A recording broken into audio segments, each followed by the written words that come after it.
A couple of days ago, I posted my first video back to this channel after a very, very long time. And at the end of that video, I told you to comment down below if you needed any advice. I got so many comments, like way too many comments, but I read a few comments where people were asking me for help. They were telling me that they really needed advice. So here we go. So somebody named Kratos200 said, DJ, I have a ball on my neck and I searched on YouTube how to leave a ball on my neck. And I have this ball on my neck for 8 months now. What to do? Please tell me. So when I first read this comment, I thought this kid was joking, like, oh, you have a ball on your neck, like you're growing another set of balls, like, right? But then I realized that this kid's probably telling the truth, and he's probably talking about a cyst. If you don't know what a cyst is, it's just like something that grows inside of your skin sometimes. Apparently this kid said he has one like on his neck. A cyst can be like huge or it can be like very, very small.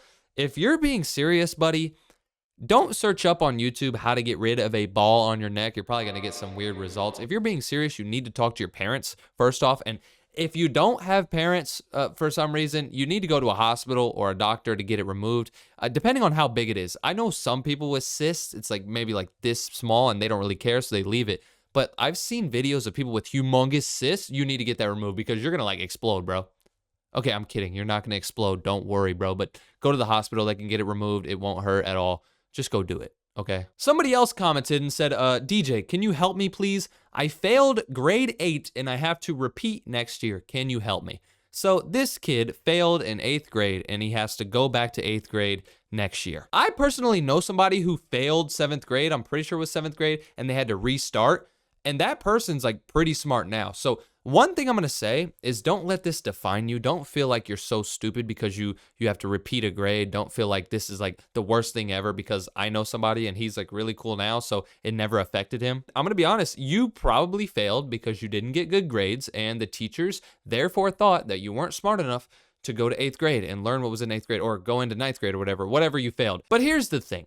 During my whole time in school, I never really tried in school. I ignored all my homework papers. I did all that, and I had decently bad grades because I never did the work.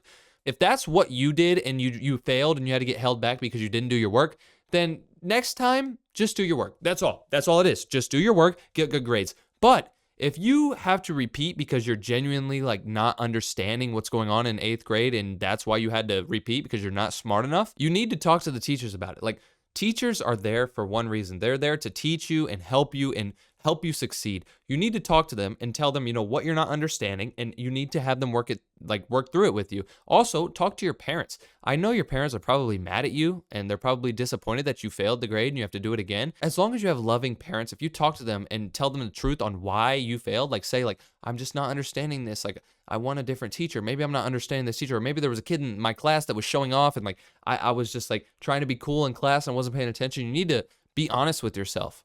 The only way you're going to get through this is by just realizing what caused it, so then you don't do it again next time so you can get through the grade, okay? This next thing is very weird, but I just feel like I had to talk about this. Somebody named Saraya Georgia Peach 12 said, hey DJ, this is going to sound weird and probably sound like I'm trolling, but I have a friend named Ella and she has some issues. The issues are she smells like onions and musty socks mixed together. So yeah, she has bad hygiene issues. The classroom literally stinks right after she walks out. I want to help her, but she doesn't get my hints and I don't want to be rude. So what do I do? Now, this is an amazing question. I really want to answer this question because I have known a lot of people in my life that smelled exactly like you were talking about.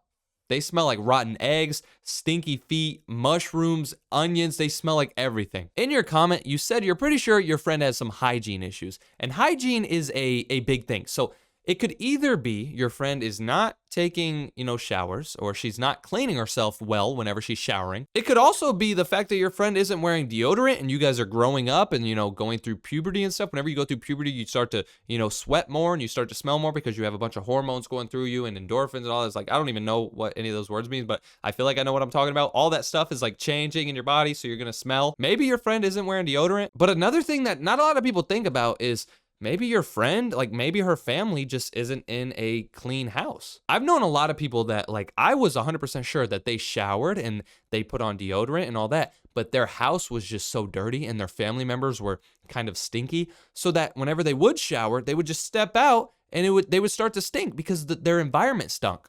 I remember one of my close friends back in the day, he like would always shower. He was really clean. He was a clean person, but his, his room and his house just didn't have a good smell. So every time he would hop out the shower, he would be in his house and all those fumes would start to stick to him and stick to his clothes. Every time he washed his clothes, he'd take them out of the dryer and then all the fumes from the house would stick to him. It's not that hard to take care of yourself and shower and wear deodorant, but some kids do that and their parents don't take care of the house, so then they stink. It might be that. You mentioned that you want to help her, but you don't want to be rude. And I know what you're talking about. You don't want to just say, like, you stink, please, like, do something about it, because that's, like, it would be rude, right? Here's what I think you should do. I think you should go to her house one of these days, since you said you're her friend, be like, hey, can we hang out? I want you to go to her house and see what type of living situation she's in. If her house doesn't smell very bad and her parents seem pretty clean, then it's her problem. She is definitely not taking care of herself. But if she's living in a stinky house and it's just nasty in there, it's probably the house. I don't want you to just say like, hey, you kind of smell. Can you start smelling better? If it's the house and her environment, she's going to be like, oh, and she's going to be embarrassed, But if it's actually her, you'll be able to tell when you go to her house. If you don't want to go to her house, I think you should just be honest with her. You're going to save her a lot of time and a lot of heartbreak by just telling her right now, like, hey, you stink. And then she'll get over it. Like, yeah, it might sound kind of rude, but the best way you can say it is just be like, hey, like, what deodorant are you using? And she's going to be like, wait, what? What do you mean deodorant? And then that's how you know. Or if she's like, oh, I'm using this deodorant, then you'll know that she doesn't shower. Or be like, oh, your hair looks really good today. What shampoo do you use? If you see that she's like, and then she answers you, you know she's lying. But if she's like, oh, I use Tresemme shampoo, then you know she actually uses it. You know what I mean? So if you want to tell her straight up without going to her house, just be like, hey, what shampoo do you use? What body wash do you use? If she tells you straight off the rip, you know she actually showers. The next comment I saw was kind of sad. It came from somebody named Blazer Boys, and he said, hey, DJ, can you give me some advice on how to look a little bit leaner? So this person wants to know how they can lose some weight. And I know that weight is like a big thing in today's world. A lot of people are becoming overweight, and then whenever they realize that they're becoming overweight, they kind of just push it away and they're like, no, I'm not getting fat. I'm not getting fat. Like people, there's just a stigma around being fat, and for good reason. Being fat is unhealthy. Like I'm going to say it right now. I'm not going to sit here and be like, it's okay to be fat. It's not okay to be fat. It's unhealthy. And to most people, it's unattractive. Let's be honest. If somebody was hiring for a job and there was a super strong, like buff looking guy, and then there was a super like overweight guy, they would want to hire the buff guy. Like that's just how the human brain and the human body works. People who are overweight just get treated differently. People don't appreciate them as much. That's not even the reason that I feel like you shouldn't be fat though. Being fat is just so unhealthy. You're going to die sooner. You're going to feel like crap. So here's the thing, bro. You're asking me how you can become leaner. Now, I can assume that you're a little kid. I know you're not fat. You're not fat. You probably just think you're a little chubby, or somebody in your class said like, oh, you're kind of fat. So then you think you're fat. Trust me, bro. You're not fat. But if you want to lose weight, it's very simple, bro. It's easier said than done. But the simplest guide on how to lose weight is literally just eat less food and be more active. If you just do those two things, you will lose weight. If you just eat a little bit less food and you eat good food, and along with that, if you just, go on a little jog and, run around and play a little bit more sports and don't sit for as long during the day, you will lose weight. It's that simple.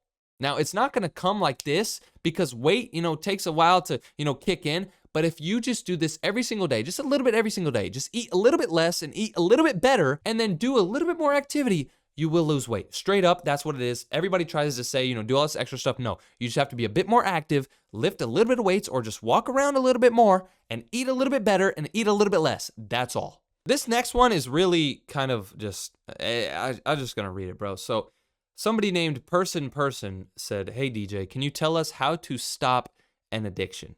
I personally struggle with doing something, and I would really like to stop doing this, but I can't. Nice video, by the way. So this person wants to know how to get rid of an addiction. And to a lot of people, addictions like, oh, like how can you be addicted to something? But like there are so many more addictions in the world than people think. A lot of people are addicted to their phones. Whenever you wake up, what do? Do you go check your phone or check your tablet? Probably. That's an addiction. A lot of people are addicted to certain foods. A lot of people are addicted to playing video games, but they don't realize it. You know what I mean? Here's the thing, bro. Here's the one thing I can tell you about an addiction. So the one thing I can tell you about addiction is After you do something a bunch of times, you kind of get used to it. You get used to the setting that you do it in, and you get used to how you do it. And let's say I'm addicted to eating candy, right? Let's say every single day after school, my mom gets me a candy bar, and I love eating it after school in my bedroom, right? I get home and I see the candy bar on my desk, so I eat the candy bar in my bedroom, and I'm so in love with candy. And then I start to realize I have an addiction, right? One of the main things that you need to do is you need to get out of the environment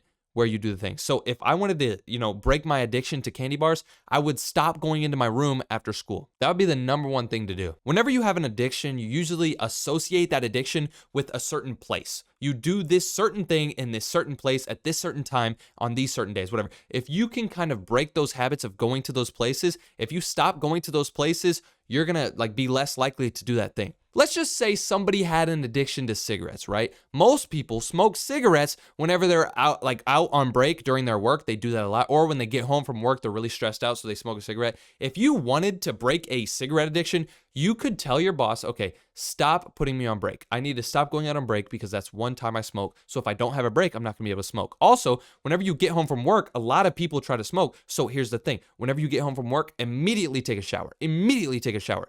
Try to break these habits, you know what I mean? Because addiction is formed by habit and habit and habit, and eventually a habit becomes an addiction, right? You have to break these familiarities, you know what I mean? You have to break these environments that you're used to. I don't really want to dive super far into it, but your comment said that you're addicted to doing a certain thing. Well, try to notice where you do that certain thing. Do you do it like in the bathtub, or do you do it like whenever you get home from school, or you're super stressed out, so you do this thing? If that's the case, then try to do other things during those certain moments, and then slowly but surely after let's just say a month or two, if you keep just doing those things and making sure that you're not in those certain areas that you used to be, I think you'll be able to get over. And also, you're strong, bro. I support you, bro. I know you're gonna get through this. So it's that easy, you know? A couple of days ago, I made a video talking about a bunch of things that you should never do if you don't want to ruin your life, a bunch of bad habits that you should never get into. If you want to see that, click that video right there to watch that. Peace out.